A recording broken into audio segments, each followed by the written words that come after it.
उम्मीदवार नरेंद्र मोदी पर आज भाई बहन जमकर बरसे। राहुल गांधी ने बिहार के किशनगंज में मोदी का नाम लेकर निशाना साधा, तो दूसरी ओर रायबरेली में प्रियंका गांधी ने मोदी का नाम लिए बगैर पहली बार जमकर उन पर निशाना साधा। प्रियंका गांधी ने पहली बार नरेंद्र मोदी पर इशारों में निशाना साधा। उन्होंने मोदी का नाम लिए बगैर कहा कि कांग्रेस जोड़ने की राजनीति करती है, लेकिन विपक्ष तोड़ने की सियासत। हमारी विचारधारा, कांग्रेस पार्टी की विचारधारा, ये विचारधारा है कि वे कुछ लोगों को आगे बढ़ाना चाहते हैं और दूसरों को नकारते हैं और फूट फैलाते हैं। रायबरेली में मोदी को इशारों में निशाना साधते हुए प्रियंका गांधी ने यह भी कहा कि दो विचारधाराएं चल रही हैं। कांग्रेस लोगों को मजबूत बनाने की हिमायती है, जबकि विपक्ष की विचारधारा सिर्फ एक आदमी को आगे बढ़ाने की है। एक विचारधारा हमारी है जिसमें हम चाहते हैं कि जनता मजबूत बने, कि सारी क्षमताएं एक व्यक्ति में है। एक व्यक्ति सारे निर्णय लेगा। प्रियंका गांधी ने बीजेपी पर सांप्रदायिक सियासत करने का भी आरोप लगाया। रायबरेली की एक जनसभा में प्रियंका ने कहा कि विपक्ष समाज में फूट डालने का काम करता है।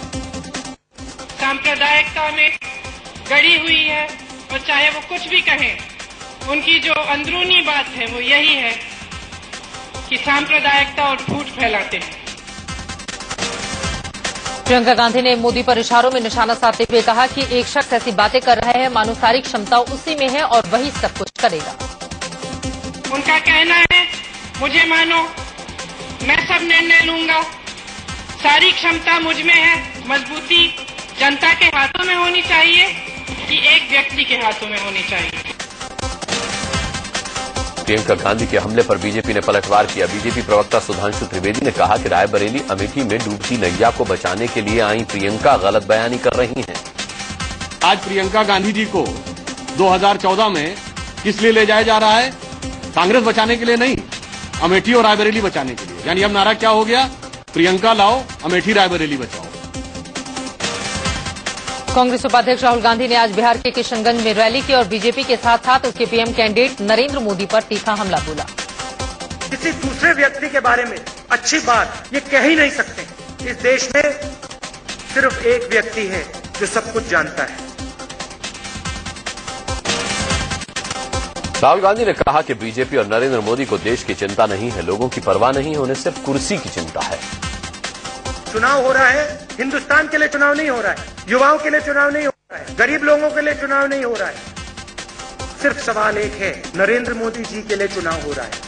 ये उनकी सोच है। राहुल ने मोदी के गुजरात मॉडल पर हमला बोला और कहा कि उनके मॉडल में सिर्फ एक आदमी काम करता है, बाकियों से उन्हें कोई मतलब नहीं। उनके मॉडल में सिर्फ एक व्यक्ति काम करता है। एक व्यक्ति है, वो सब कुछ जानता है, उसको प्रधानमंत्री बनाना है।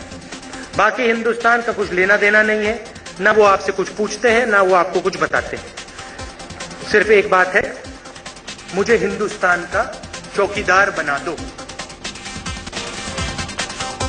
राहुल ने चुटकी लेते हुए कहा कि मोदी जी शायद नहीं जानते बिहार के लोगों के पास सही गलत की पहचान करने वाला रडार है। वो यहाँ के लोगों को गुजरात मॉडल का झांसा देकर उल्लू नहीं बना सकते। जो वो 3-4 दिन में उसकी आमदनी होती है, वो एक पट्टी दवाई में चली जाती। तो आपने हमें कहा, देखिए, पहला अधिकार, ये जो अस्पताल हैं, हमें भी ऑपरेशन की जरूरत है, गरीब लोगों को भी ऑपरेशन की जरूरत होती है। ये नहीं कि सिर्फ अमीर लोगों को ऑपरेशन की जरूरत होती है। इन अस्पतालों के दरवाजे आप हमारे लिए खोलिए। प्रियंका राहुल के हमले के बाद उनकी मां और कांग्रेस अध्यक्ष सोनिया गांधी ने भी नरेंद्र मोदी को निशाने पर लिया। तेलंगाना के करीमनगर में सोनिया ने कहा कि बीजेपी नफरत फैलाने वाली विचारधारा पर चलने वाली पार्टी है। सोनिया ने बीजेपी के बहाने टीडीपी पर भी निशाना साधा। उन्होंने कहा कि टीडीपी ने बीजेपी से गठबंधन करके सांप्रदायिक ताकतों को गले लगाया। उन्होंने ये भी कहा कि इन दलों से जनता को सावधान रहने की जरूरत है।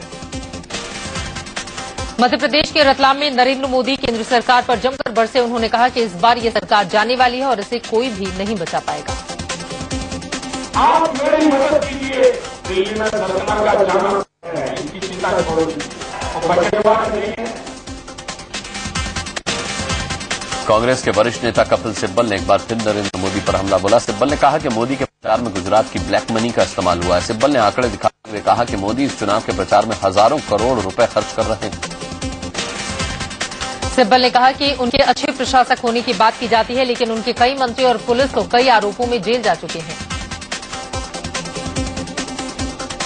इतना अच्छा एडमिनिस्ट्रेटर होगा कि मंत्रिमंडल के एक मंत्री को सजाए मौत हुई, जिसके 2 मंत्री भ्रष्टाचार के शिकार है। एक को 3 साल की सजा हुई है, जिसके 25 पुलिसकर्मी जेल में बैठे हुए हैं। फिल्म अभिनेत्री और कांग्रेस नेता नगमा ने मोदी के साथ साथ शिवराज सिंह चौहान पर निशाना साधा। उन्होंने कहा कि एक फेंकू एक्सप्रेस गुजरात में है और दूसरा मध्य प्रदेश में। उन्होंने शिवराज को कंस मामा भी बताया।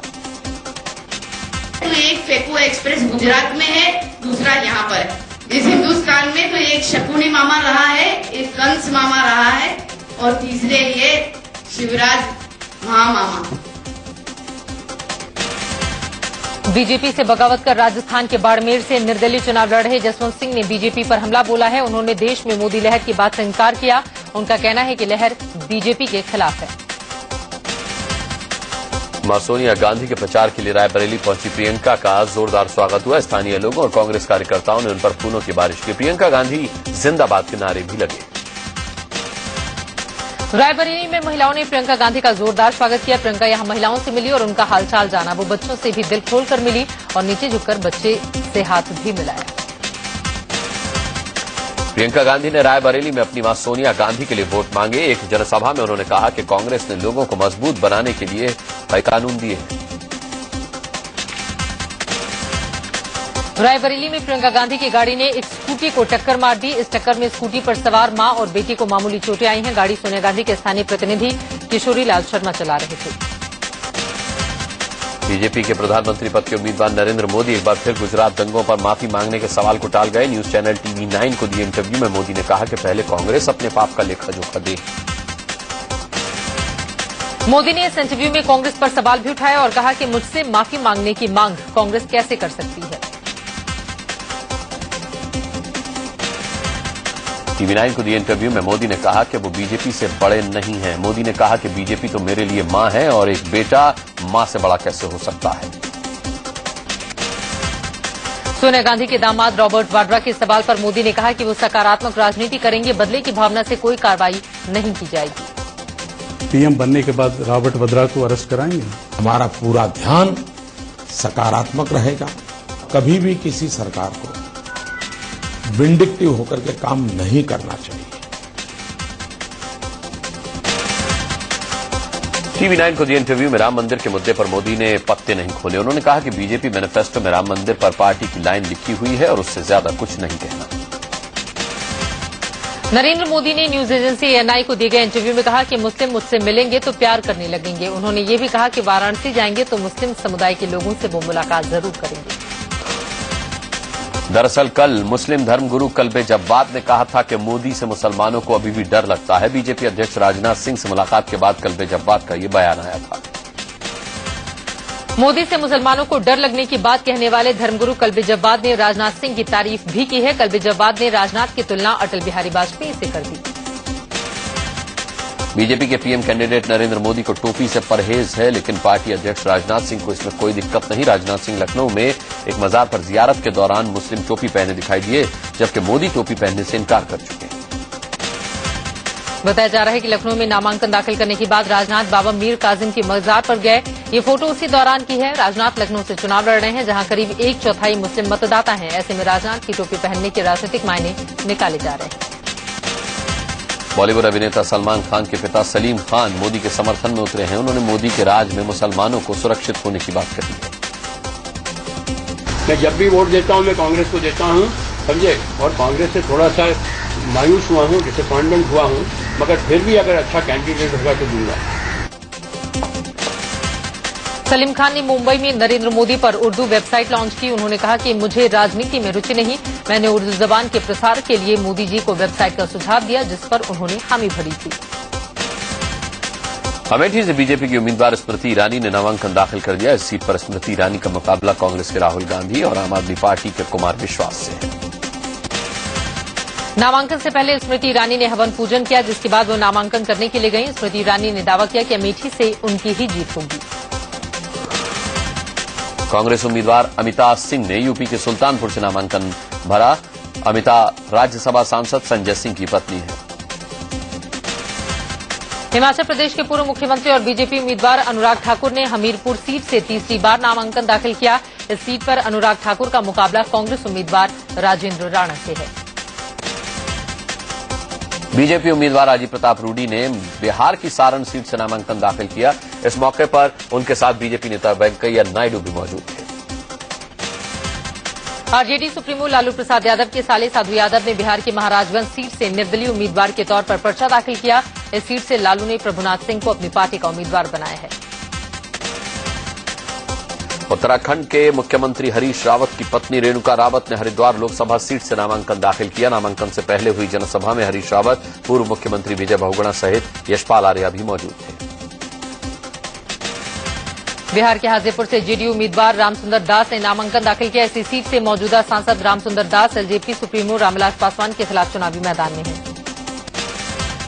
रामविलास पासवान की पत्नी को लेकर सवाल उठा है। हाजीपुर से जेडीयू उम्मीदवार रामसुंदर दास ने सवाल उठाया है कि पासवान ने अपने हलफनामे में अपनी पहली पत्नी राजकुमारी देवी का नाम क्यों नहीं लिखा। आम आदमी पार्टी के संयोजक अरविंद केजरीवाल की मुश्किलें बढ़ती दिख रही हैं। उन्हीं की पार्टी के हरियाणा के एग्जीक्यूटिव सदस्य संजय ब्रह्मचारी ने वाराणसी से केजरीवाल के खिलाफ चुनाव लड़ने का ऐलान किया है। संजय ब्रह्मचारी ने अरविंद केजरीवाल और संजय सिंह पर कई गंभीर आरोप लगाए हैं। उन्होंने कहा कि केजरीवाल का दलितों के प्रति नजरिया ठीक नहीं है। एमपी के ग्वालियर में 10 अप्रैल को हुए राहुल गांधी के रोड शो पर बीजेपी की शिकायत के बाद एसपी ने एसपीजी को नोटिस भेजकर 24 घंटे में जवाब मांगा है। राहुल का कार की छत पर बैठना मोटर व्हील एक्ट का उल्लंघन है। कांग्रेस नेता कपिल सिब्बल ने चुनाव आयोग से सुब्रमण्यम स्वामी की शिकायत की है। सिब्बल ने स्वामी पर उनकी पत्नी पर गलत टिप्पणी करने का आरोप लगाया है। यूपी के कैबिनेट मंत्री आजम खान ने मुख्यमंत्री अखिलेश यादव से कहा है कि वो गुजरात से मंगवाए गए शेर वापस कर दें। आजम का कहना है कि शेरों के बहाने नरेंद्र मोदी यूपी सरकार पर ताने कसते हैं।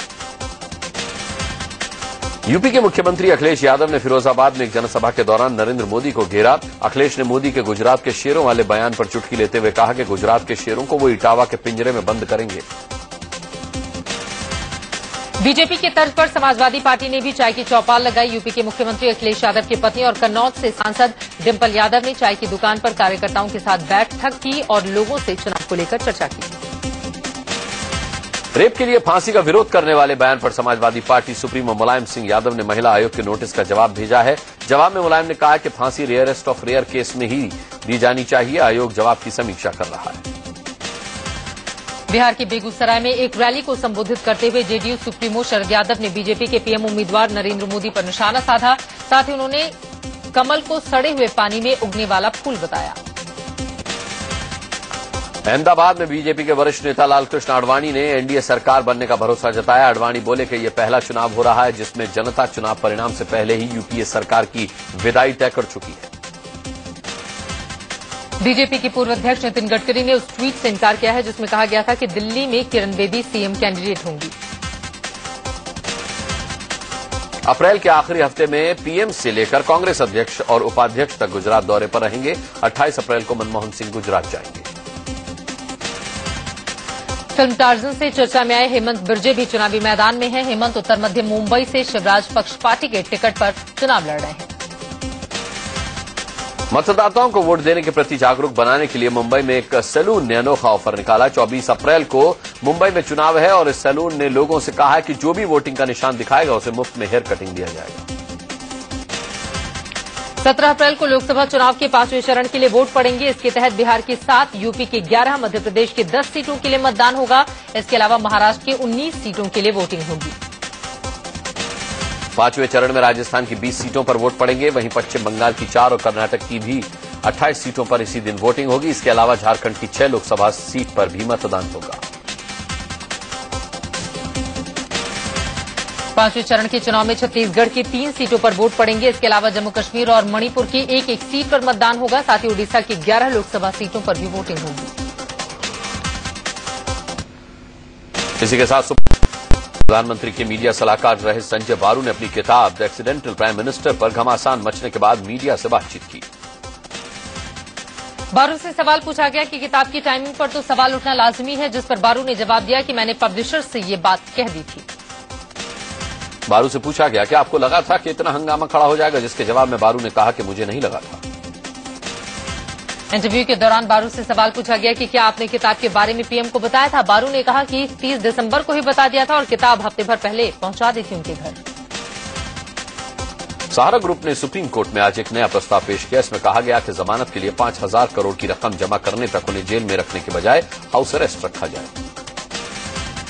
आईपीएल स्पॉट फिक्सिंग में श्रीनिवासन समेत 13 लोगों के नाम हैं। आज सुप्रीम कोर्ट में मुद्गल कमेटी की जांच रिपोर्ट खोली गई, जिसमें 13 लोगों के नामों का खुलासा हुआ। श्रीनिवासन को सुप्रीम कोर्ट से एक और झटका लगा। श्रीनिवासन की उस अर्जी पर जल्द सुनवाई से कोर्ट ने इनकार कर दिया, जिसमें मांग की गई थी कि उन्हें बीसीसीआई के अध्यक्ष के तौर पर काम करने की इजाजत दी जाए।